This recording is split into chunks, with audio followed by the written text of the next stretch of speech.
My name is Nico Fischer, and it's my great pleasure to introduce the Catalysis Institute to you.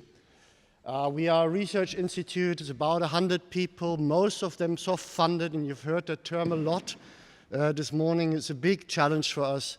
We need to find additional funding. We need to constantly carry funding to keep our people employed and to keep pushing out that important work that we do.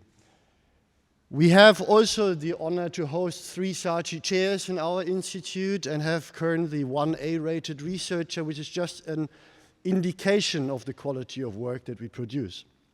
We are housed at the Faculty of Engineering and Built Environment, and more specifically in the Department of Chemical Engineering. But now I need to address the elephant in the room. What is catalysis? Some of you might remember back in high school there was something about catalysis that is some material that somehow helps a reaction go faster or maybe more into a certain direction. And that's correct. And that's all you need to know for today. As usually, high school science is not necessarily 100% correct, and I can argue with you for a very long time why this definition doesn't hold, but for today, totally fine. Now that we have cleared that, the big question is, are catalysts important at all?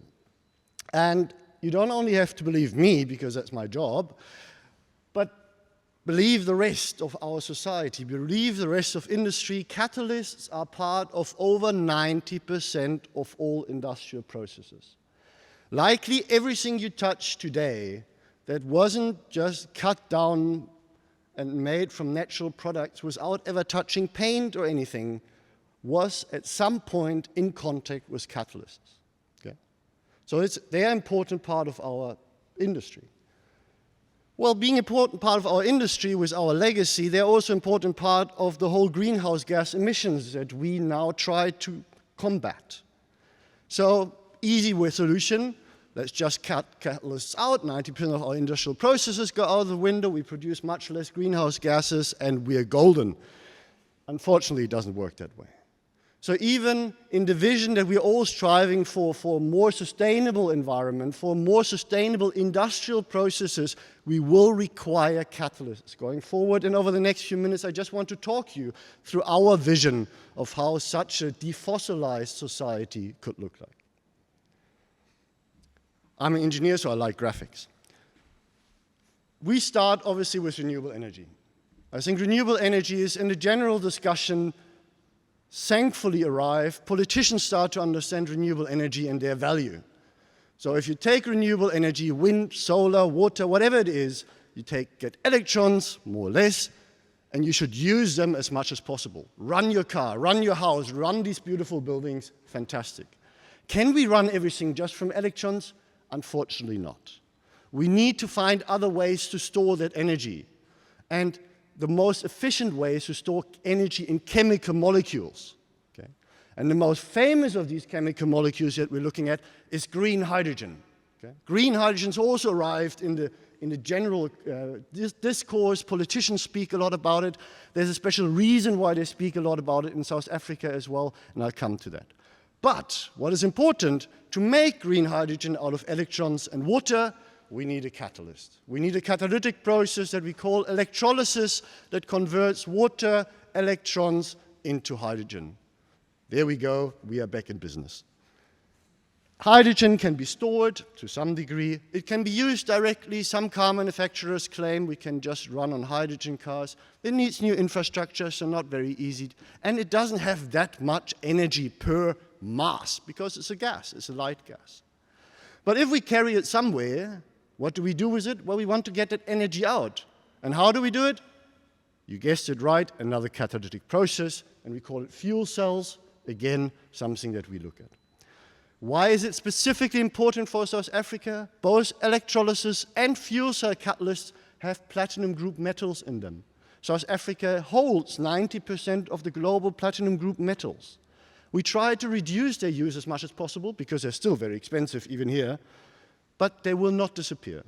Okay? So South Africa doesn't have a lot of sunshine. It does not only have a lot of sunshine and renewable energy, it also has the resources to make these catalysts that can convert. Hydrogen is also not a solution to everything. we might need other fuels. We might need fuels that have more energy per mass. And a classic example is aviation. A big plane, if you fly from Germany to South Africa, will not fly on hydrogen for the foreseeable future. It will not fly on batteries. If you would pack batteries into a plane, probably only the pilot would be allowed to get in because it's so heavy. Hydrocarbons, what we use to extract from the ground, from crude oil, have so much energy per mass that those are the energy carriers that we need. So how can we get rid of those hydrocarbons? Well, we can get to them in a different way. We can get to them sustainably. This is not my slide, but it's also sustainability, I believe. So it fits into the program. So if we combine hydrogen and some other carbon source, and maybe somebody can change that icon. I'll leave it there. It's in the little graph is in your booklet as well, so we keep working from there. So if we take green hydrogen and we combine it with a carbon source, and traditionally that carbon source is fossil-based, but now we are looking at processes where we take carbon from carbon dioxide. Remember that evil stuff that we blew into the atmosphere for many, many years.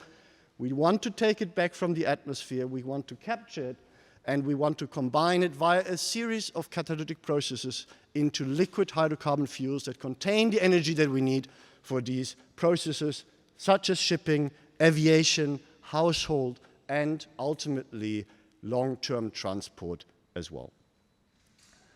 So the Catalytic Institute is working in all these fields. We are not working alone in these fields, we're working with big teams, big international collaborations, and we are addressing and leading the research in these many catalytic processes to convert ultimately renewable energy with water and captured CO2 in a whole host of chemicals and high energy containing fuels.